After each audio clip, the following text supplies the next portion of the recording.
అందరికీ నమస్తే. మనకు బడ్జెట్లో వచ్చే నిధుల మీద వీడియోలు చేద్దామని నేను మా టీం చాలా ప్రిపేర్ అయినాం. కానీ బడ్జెట్లో కేటాయించిన పైసల మాట అటుంచితే కనీసం నిన్న పార్లమెంట్లో తెలంగాణ అన్న పదమే వినిపించలే. కాబట్టి బడ్జెట్ మీద చెప్పడానికి ఏం లేదు. బడ్జెట్లో తెలంగాణకు పైసలు ఇవ్వాలని మన నాయకులు అడగలేదా అంటే చాలాసార్లు అడిగినాం. అయినా ఢిల్లీలోని పెద్దలు పట్టించుకోలే. బడ్జెట్లో తెలంగాణకు దక్కింది గుండు సున్నా.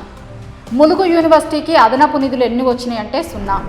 బయ్యారం స్టీల్ ఫ్యాక్టరీ ఏర్పాటుకు ఏమన్నా పైసలు వచ్చినాయా అంటే సున్నా.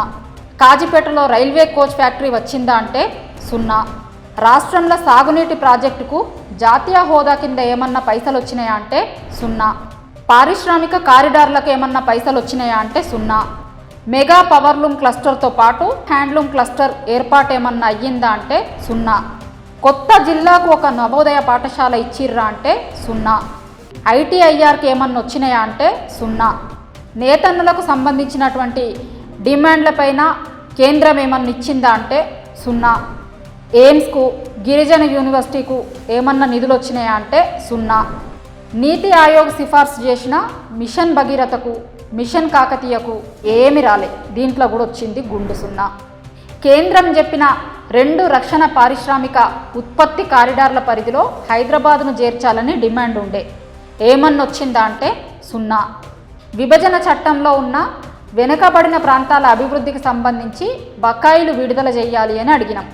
ఏమన్నా వచ్చినాయా అంటే అది కూడా సున్నా.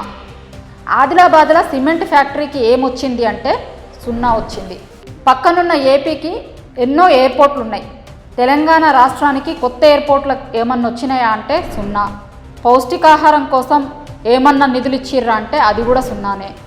ఇన్ని సున్నాలు ఇచ్చినందుకు ముందుగా కేంద్రానికి తెలంగాణ ప్రజల తరపున ధన్యవాదాలు.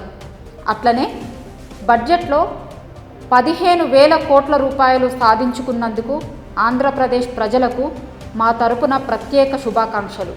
తెలంగాణలో చెరొక 8 ఎంపీ సీట్లు గెలిచి రాష్ట్రానికి సున్నా నిధులు సాధించిన 2 జాతీయ పార్టీలు కాంగ్రెస్, బీజేపీ నాయకులకు 4.5 కోట్ల తెలంగాణ ప్రజల తరపున అభినందనలు.